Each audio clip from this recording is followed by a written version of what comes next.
अब सुबह आपको हम परमात्मा की वाणी सुना रहे थे, अब फिर थोड़ी सी सुनाते हैं, थोड़ा सा प्रमाण देते हैं कि वो परमात्मा कौन है, उसको पहचानने में हमें आसानी होगी।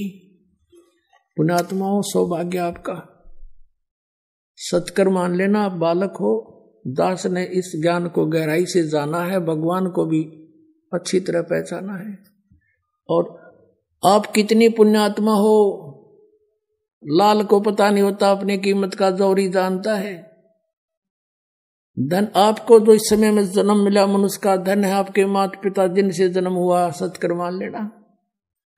आपको यह अमृत वो ज्ञान मिल रहा जिसके लिए परमात्मा ने अभी तक लोका छुपी करके इसको बचा रखा था, और आज आपके सामने उलेड़ दिया, बिखेर दिया भगवान ने, खुल्लम खुल्ला छोड़ दिया। तो अब हम उस भगवान को पहचान कर उसको आसानी से पा सकते। देखो आपके लिए कितनी सुविधा परमात्मा ने करवाई है।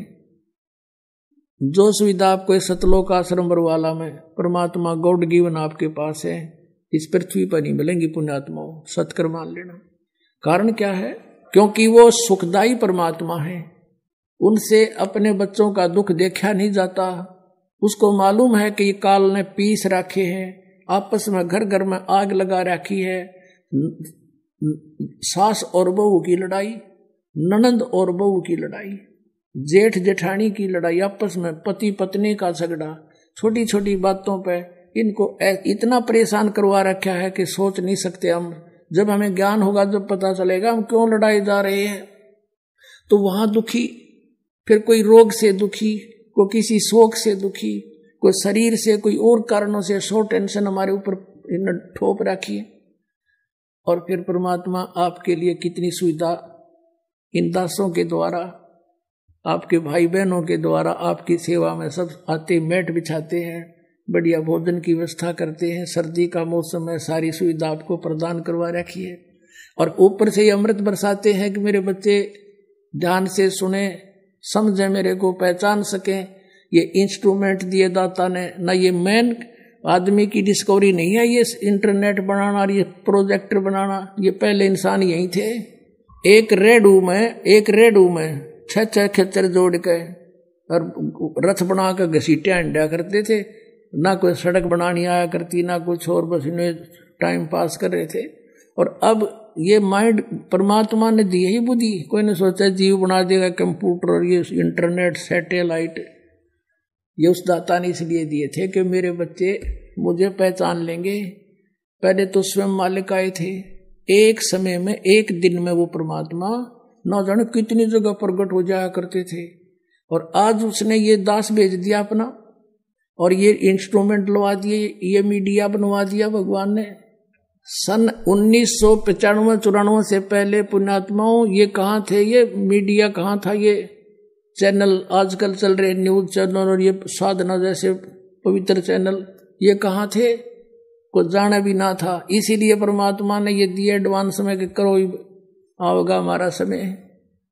मेरे बच्चे घर बैठे बैठे समझ जाएंगे कि हु इज गॉड, और देखेंगे प्रमाण, और अपने आप लेंगे मुझे पहचान।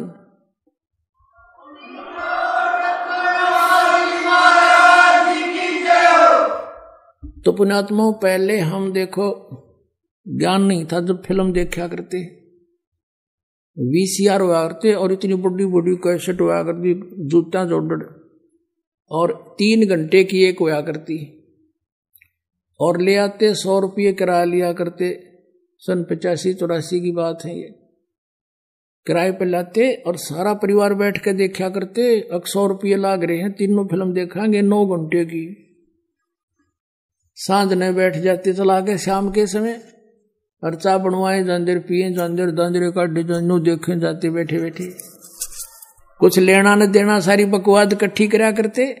और अब तो पुण्यात्माओं अमृत बरस रहा है, अमृत आपके ऊपर। आपको ना पता होगा, आपकी आत्मा नहीं समझ सकती इस वाणी से, तो भी आपके ऊपर असर कर रही है यह परमात्मा की वाणी। जैसे सर्प के काट लेने से रोगी अचेत हो जाता है, बेसुध हो जाता है, और मंत्र बोलने वाला गार्डू उसके ऊपर मंत्र बोलता है, वो तो बेहोश पड़ा है, उसको तो उसका कोई पता भी नहीं तेरे ऊपर क्या क्रिया हो रही है।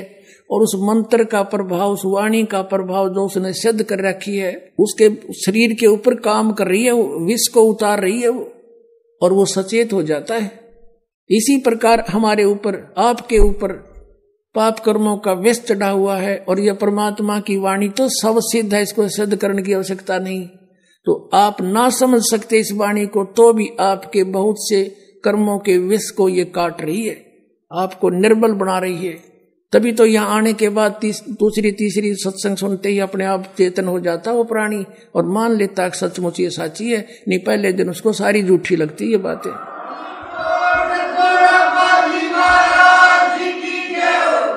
तो कहने का दास का तात्पर्य है कि 10-20 मिनट ज्यादा भी बालक की वाणी सुननी पड़ जाए, खुशी मनाना। दास का कहने का तात्पर्य है कि 10-20 मिनट अधिक भी सत्संग सुनने का समय लग जाए तो उतनी उमंग के साथ सुनना। ये समय बार बार नहीं मिला करता, ये तो दया करी दाता।